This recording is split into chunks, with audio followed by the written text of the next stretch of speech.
Welcome to the College Football Bros. I'm Michael Newman. I'm Ryan Newman. And I'm Trey Newman. Okay, so we've had a week to digest USC and UCLA headed to the Big Ten. In this episode, we're going to give our updated thoughts on conference realignment after the last week of reports and I guess a lot of rumors as well. Let's start with the Big Ten's next move, which I guess maybe hinges on Notre Dame. Ryan, what are you thinking about the Big Ten right now? Man, it is hard to keep track of all these rumors that are floating out there and teams asking to, can we join in? Can we come too? It's tough.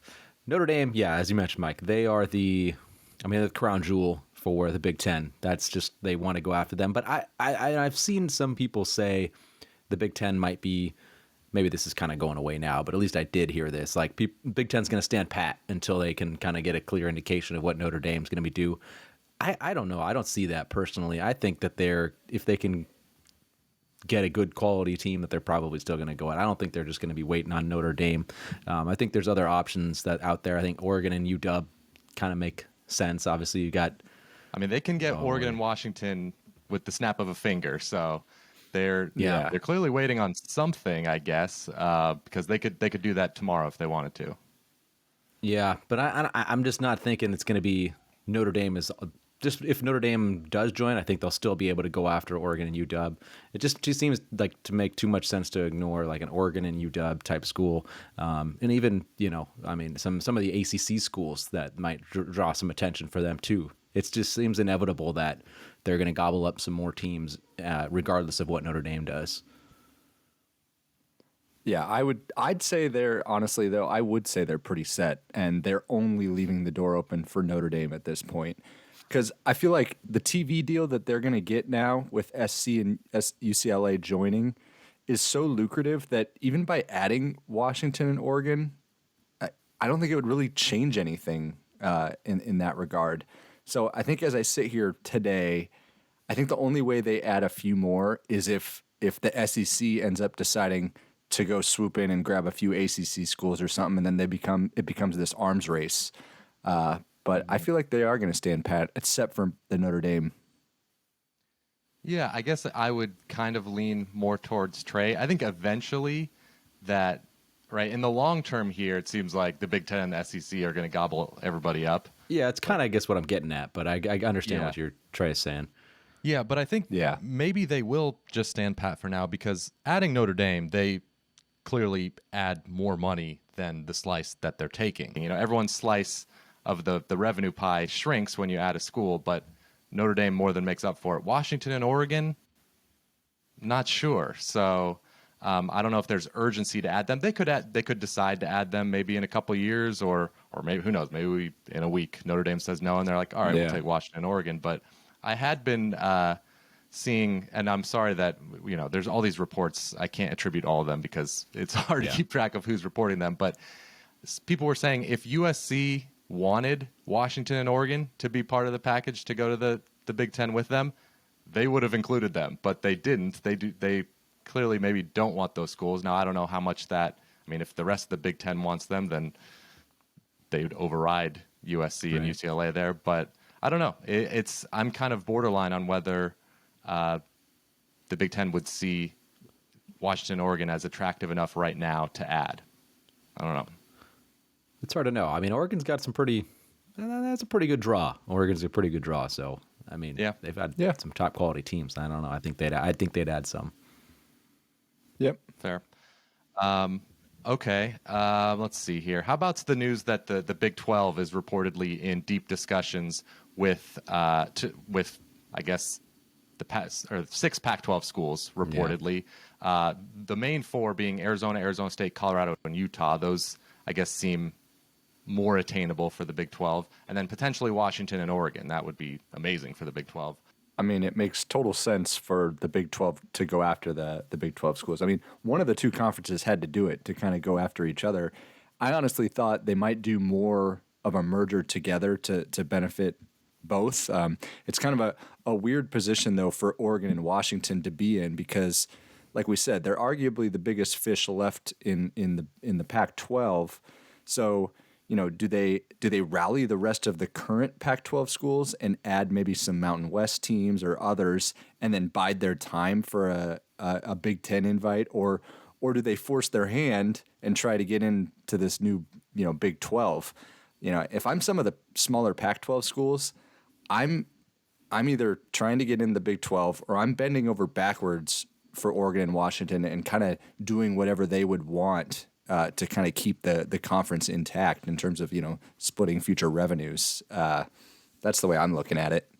Yeah, I agree with you, Trey, discussing Washington and Oregon, kind of focusing on them because it seems like they kind of hold all the cards in this situation. It seems like what they choose to do will affect the fate of the Big 12 and the Pac-12, kind of which side they choose.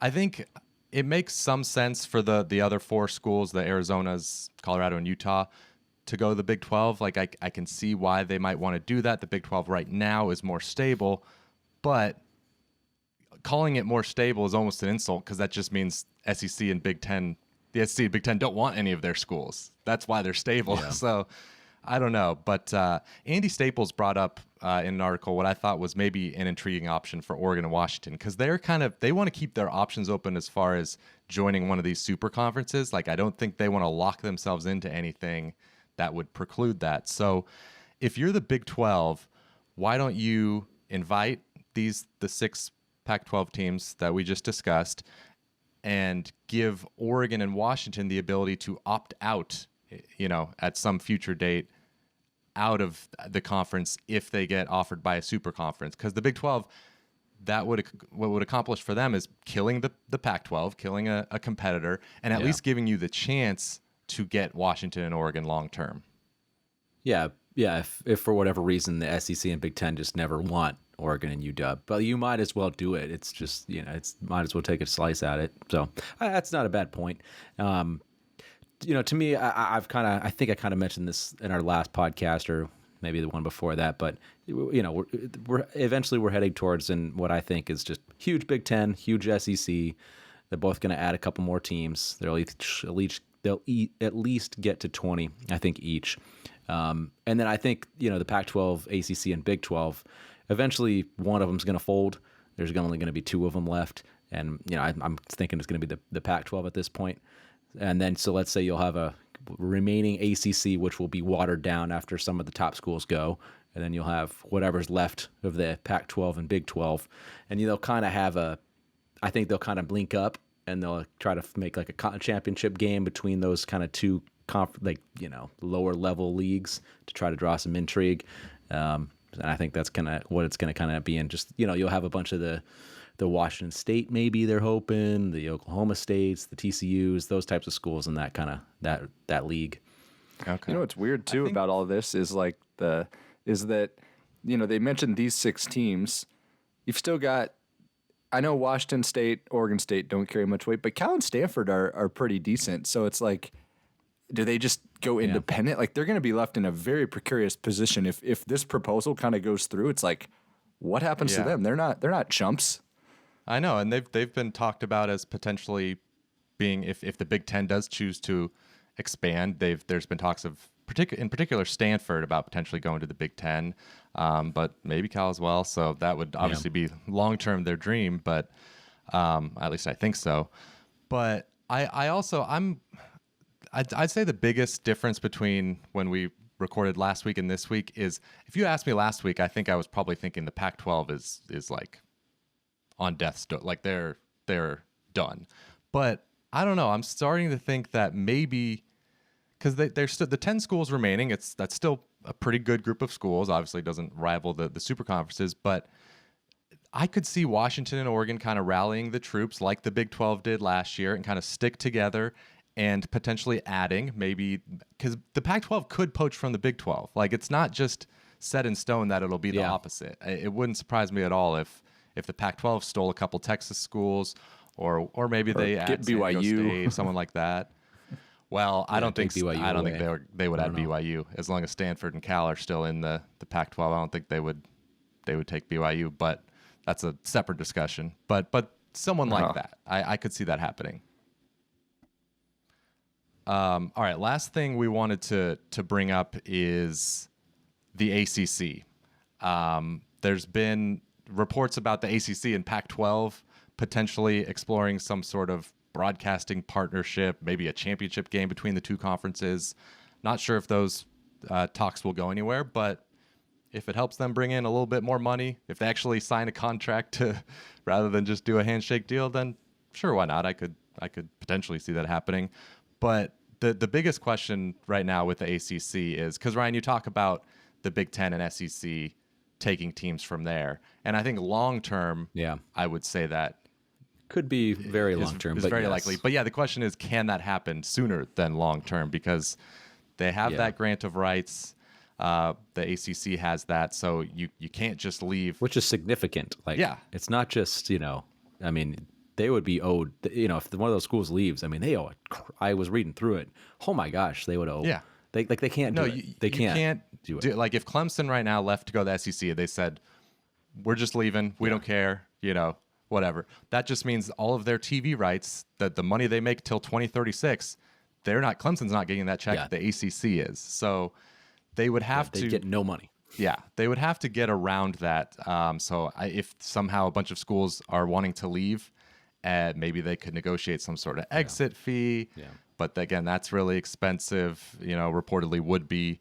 I think I read on The Athletic that if more than half of the schools in the ACC are able to leave for other conferences at the same time, then maybe the ACC would dissolve and that grant of rights would be gone. But that's a lot of schools. So I don't know. That seems unlikely. Yeah. So it seems like unless they're able to, someone is willing to challenge it in court and spend all the money it takes to do that when you might fail, then the ACC is kind of protected. But again, I don't know. That's kind of a legal question.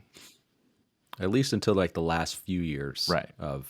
So it goes to 2036. I think they were saying you could do it for maybe the last few years. So maybe like 2033 would kind of be the first realistic time that they would be able to get out of that, which that's 11 years from now. So, yeah. There's not much else to say about the ACC. It's just, how is that grant of rights going to work? Right. If once we know that picture, if the ESPN's able to negotiate that too, because ESPN I think kind of wants to get that negotiated too, so they can, they'd rather be broadcasting the SEC with Clemson. Well, I guess, but ESPN has a sweetheart deal right now. Like they're getting all the ACC rights for way cheaper than it should be. So I'm not sure ESPN's interested in any schools getting out of that.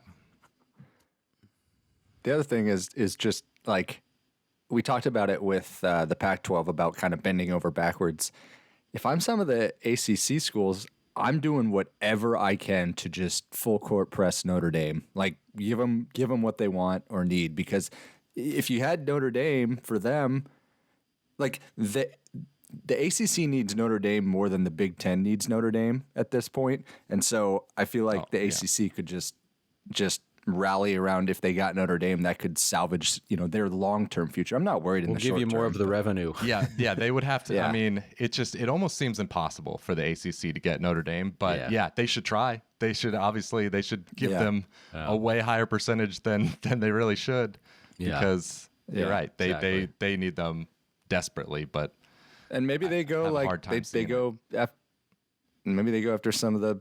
It's not doing much, but go after the Big 12 school, some Big 12 schools like Kansas for basketball to bring in with Duke and North Carolina. I mean, I know basketball isn't the total money maker, but it's worth something. You're grasping at straws at that point because you're not going to get any SEC schools. So, yeah, ACC just put themselves in such a tough spot with that, because they would be with the TV deal that they have. It's in so far away that it ends, and they're getting just a fraction of the money that they really should be. So, tough spot. But I guess the grant of rights is potentially protecting them from crumbling.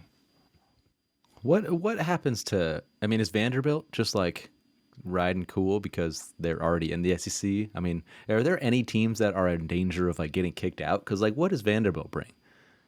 I mean, they're a good academic school, but I mean, they have a good baseball program, but. Yeah, it's who knows. Why does the SEC want No one ever gets kicked out of conferences, but there's the first time for everything. So in the long-term future of college, like that's not going to happen anytime soon. But who knows what the sport looks like in 20, 30 years. Maybe they do decide, hey, like, if it's we all don't business, need Vanderbilt. like, we don't need, well, now I'm not going to Yeah. name more schools and make them mad, but you know what I'm talking about. Yeah, we know. some of them, but it's a business, man. And what is Vanderbilt bringing business wise? They're bringing to L's. The SEC? They're bringing W's for the other schools, which, hey, yeah. like, that's something. Nashville. fair. Yeah. Fair. All right. Well, anyway, I don't know if we accomplished anything there, but that is our updated discussion of conference realignment. Be sure to give the video a thumbs up. Subscribe if you like college football. If you like realignment, I'm sure we'll have more realignment talk. And also, college football season's coming up, so we're going to start our season previews soon. So stay tuned for that. We'll see you next time. You've been watching the College Football Bros. Be sure to subscribe here on YouTube and in your podcast app for college football content all year round. For bonus episodes and access to our Discord chat, join our Patreon at patreon.com/collegefootballbros. Thanks for watching.